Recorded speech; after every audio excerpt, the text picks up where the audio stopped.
¿Cuál es la percepción de la seguridad en el país? ¿Qué es lo que la gente opina acerca de esta corriente esta propuesta que se va a discutir en la Cámara de Diputados hoy y se votará mañana de prolongar la presencia de los militares en las calles? Porque los militares abarca todo, abarca el ejército, abarca a las Fuerzas Armadas, la Marina, por supuesto, a las Fuerzas Armadas en su conjunto.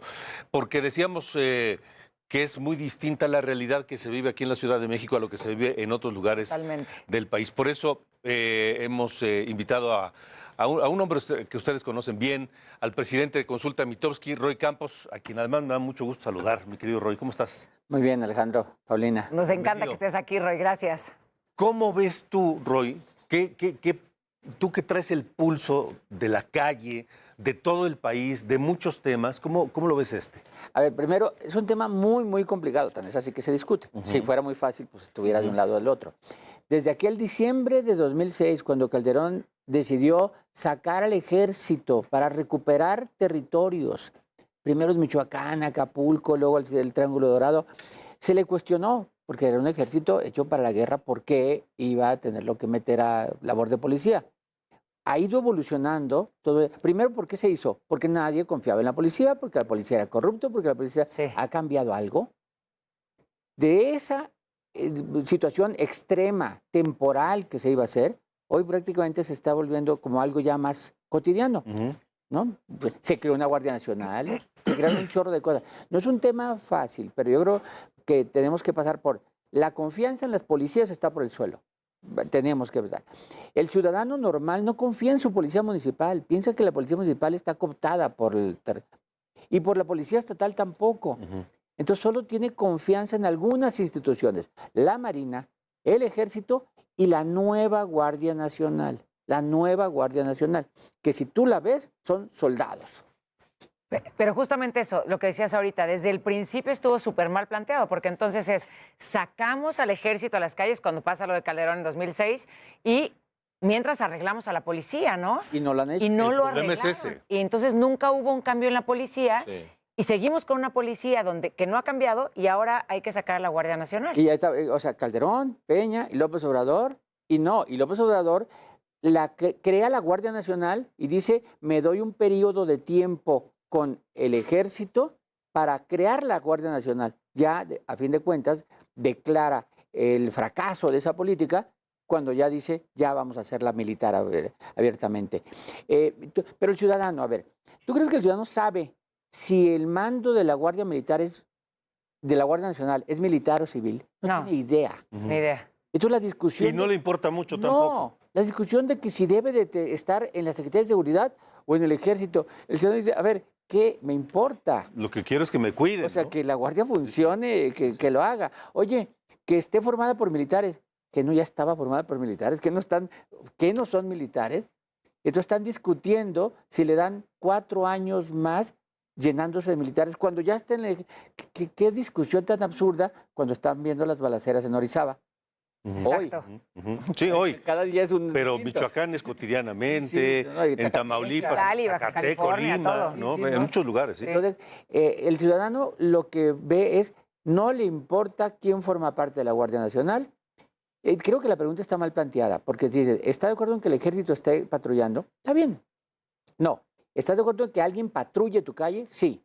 ¿Quién prefieres que la patrulle? O sea, Claro. sí quiero que la patrullen. Sí, claro. ¿Sí, no? ¿Quién? Claro. Y de todos, no, pues prefiero que sean los soldados. Es que yo veo aquí el problema de tanta polémica, me parece, tiene que ver con un La política. discurso doble de la política. La política. De la política. Porque, por un lado, quienes sacaron a las tropas a las calles, el PAN, hoy quieren regresarlos, se oponen. En aquel momento, cuando los sacaron, los que se opusieron y ya los llamaron represores, Ahora la sacan. Hoy lo proponen. hoy los quieren mantener en la calle. Eso por un lado. Y por otro lado, el presidente dice, voy a crear, primero este doble discurso de que se regresen, pero no los regresa, promete hacerlo, pero no lo hace, etc. Y luego dice, voy a crear la Guardia Nacional con un mando civil, que nunca tuvo un mando civil. Pero después dice, quiero que pertenezca a la Secretaría de la Defensa. Como no tengo los votos, lo hago vía leyes. Ajá. Para que siga siendo dentro del órgano militar. Entonces, ese doble discurso, ¿no? Todo es político, todo es político. Sí. La única constante es quien ha estado en el gobierno se ha dado cuenta que el ejército, que los militares es la opción. En su momento Calderón, en su momento Peña y ahora López Obrador. Que estando en el gobierno, ves de qué tamaño es tu policía y dices, no, estos no van a poder. Sí. ¿No? ¿De qué tamaño es la corrupción? Porque lo saben también. Dicen, no, el menos corrupto está aquí.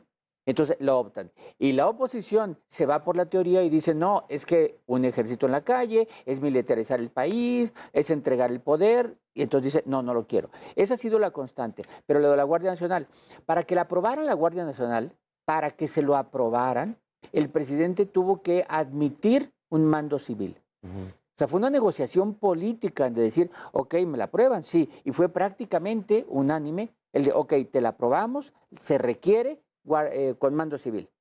Y violando esa negociación, porque eso fue la negociación que tuvo que hacer para que se la aprobaron, ya me la aprobaron, sí, ahora ya no me importa. Ya aprobada, la paso a la Secretaría de Defensa. Al ámbito militar. Entonces sí hay una violación a la negociación política. Y también vemos, por ejemplo, que Amnistía Internacional dijo justamente que militarizar la seguridad pública generará más violaciones de derechos humanos. Entonces, cuando estás de este lado, lo que tienes terror de que ya nadie te cuide. O sea, va a haber peor violación a los derechos humanos de lo que hay ahora y además no nos van a cuidar, ¿o sí? Mira, y el militar lo sabía, que él puede violar derechos humanos y no había ley que lo protegiera. De hecho, parte de la queja en el sexenio anterior en la Secretaría de Defensa era, a ver, nos mandan a atacar, no tenemos una ley para que los militares entren a la seguridad pública. Y terminando el evento, violación a los derechos humanos. Entonces, ¿para qué nos mandan? Porque no había ninguna ley. Ahora ya hay una ley, es lo que agradeció el secretario de la Defensa. Sí es un tema de veras muy, muy complicado, porque los militares conservan, después de 16 años en la calle, conservan alta confianza. Es cierto, ha habido violación a los derechos humanos. No creo que más que la que hubiera habido con los policías. O sea, no creo que más, ¿no? Pero sí ha habido. Y la teoría básicamente te dicen, un militar, cuando tú eres soldado, te entrenan y cuando agarras el fusil, mata. Así. O sea, esa es la teoría de un militar. Un policía no. Aquí y en todo el mundo. En todo el mundo. Te entrena, pues esto es del soldado, es guerra. Sí. Son los ejércitos del mundo. El policía, de hecho, tiene terror de matar porque no lo protege nadie. Entonces, ni a la hora de acabar con alguien que iba a acabar con su vida. Al policía lo capacitan para detener, no para matar. Y entonces el disparo no es a la cabeza. Es a la pierna. Es para detener. Esa es la teoría, ¿no? Y por eso se habla de la letalidad y el presidente defiende tanto la letalidad, que en las épocas anteriores la letalidad era muy alta, muy pocos detenidos por cada muerto. Y hoy no, hoy hay más detenidos que muertos. Entonces habla del índice de la letalidad, que es cuántos mueren por cada detenido. Y se habla, en la época de Calderón se hablaba de 17-1. ¿Por qué? Porque la Marina y el Ejército no disparaban a detener, disparaban a matar. Y para todos, por ejemplo, que no entendamos tanto de la política y de qué hace uno con el otro, ¿qué sería lo mejor para el país? O sea, ¿qué tendría que pasar? ¿Tendremos que ver a los militares en la calle? ¿Eso es lo único que va a frenar la delincuencia? Lo ideal sería que hubiera policía, lo ideal. Eso es lo ideal. El problema es del mundo ideal. Ahora, en la calle no hay un mundo ideal. En la calle acaba con la delincuencia. Y no nomás eso. ¿Sabemos quién es el delincuente? No, que termine castigado. Porque también es un sistema judicial, es la parte acá y el sistema la impunidad judicial está terrible. Y el sistema carcelario. A los delincuentes no les da miedo entrar a la cárcel, encuentran a sus amigos y aprenden y generan bandas, porque van a volver a salir. Entonces, cuando no tenemos un sistema de justicia total que detenga, que procese, que juicie, que encarcele y que lo mantenga en la cárcel, ¿no? Entonces se hablaba de la discusión de la semana pasada de la prisión preventiva oficiosa. Si la quitan, dice el presidente, muchos van a salir y ahí la gente va a estar enojada porque esos delincuentes que ellos vieron y denunciaron van a estar en la calle nuevamente, porque no se hicieron bien el juicio.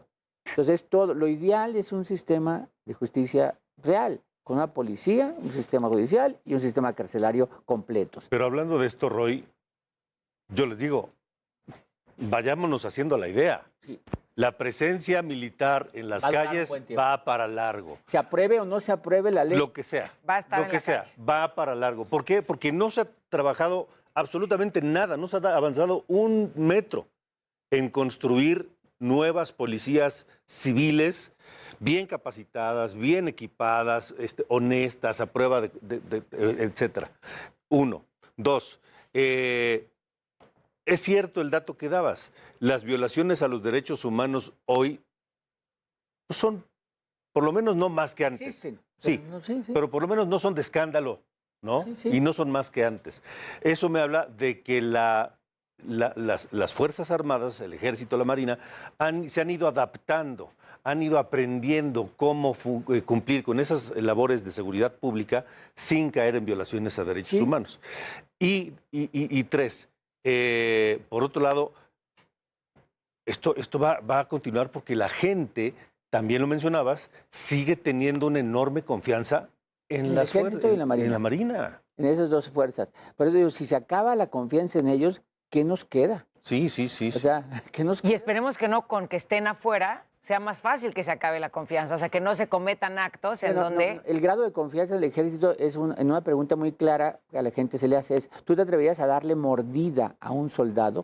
Y no le das mordida a un soldado. A un policía puede que le ofrezcas, pero a un soldado no te atreves a ofrecerle mordida, porque sientes que el soldado obedece y quiere a México, o sea, es un rollo de más confianza. Entonces sí hay más respeto hacia esa persona. Sí. Esto va para largo. Hagámonos a la idea y presionemos a todos los que tengamos que presionar para que los gobiernos, el gobierno federal, por supuesto, pero los estatales y los municipales, vayan trabajando en con la policía. El presidente está con la mayoría en este tema, ¿eh? Sí, y luego, y muy vivo, dice, a ver, les digo a los gobernadores, a ver, ¿de veras quieren que les retire el ejército? No, hombre, ya los panistas y no pueden con lo que tienen. Los panistas. Claro. Maru Campos, el de Durango. Los presidentes saben que está. Claro. Saben. Pero como dicen, tienen que trabajar con las policías y en el sistema de justicia que está fallando tremendamente. Entonces son las dos cosas que para que funcione, que no creo que se arregle de un día para otro, que tendremos bastante tiempo ahí al ejército afuera, pero que vayan trabajando en eso. No, es como poner un ejemplo, en El Salvador, Nayib Bukele, algo así, ¿cuántos muertos hubo ayer? 0. ¿No? ¿Y cuántos muertos ha habido en los últimos? El mes pasado, menos de 0.5 diario promedio. Cuando era ¿Qué resolvió primero? Lo primero que hizo, tomó las cárceles. Sí. Mira, te pregunta solo, Anabel, ¿en qué otros países está la Guardia Nacional afuera? A ver, en muchos estaba y le están regresando. Por ejemplo, ahorita está en Chile, pero Boric propone ya propone ya retirarla. Okay. En Francia estaba, pero ya están en el proceso de sacarlo. Pero sí pasaron por un proceso de sacar el ejército a la calle para guardar, y luego ya que cumplió van para... ¿Y cuánto tiempo estuvieron en la calle? Estuvieron en la calle. Ahorita nosotros vamos en el proceso de militarizar. De salir. Y luego a ver si alguna vez salimos. Exacto, porque para como es aquí no vamos a salir nunca. Bueno. Roy Campos, qué gusto verte y qué gusto que estés aquí. Luego te paso mis datos. Gracias por estar. Nosotros seguimos aquí.